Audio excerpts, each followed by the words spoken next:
Hello guys, in this video I am going to show you how to turn on a restricted mode on the YouTube Music application, which will help you to hide potentially mature videos on the application. But first I just want to mention, don't forget to subscribe to my channel, because at 10,000 subscribers I am going to show you my whole YouTube revenue statistics and growth strategy, how to make money online. So let's jump into it. First of all, open the application on your phone. Now you should tap on the profile icon that you can see in the upper right corner of the screen. Tap on Settings.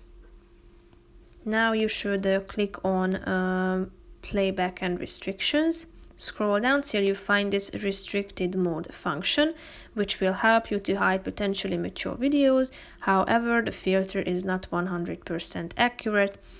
And this setting only applies to this application on this device.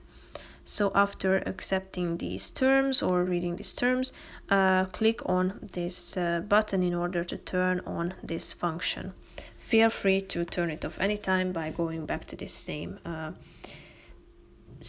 section. So that's pretty much it for this video, guys. I hope you found it helpful. If you did, consider subscribing and see you in the next video. Bye bye.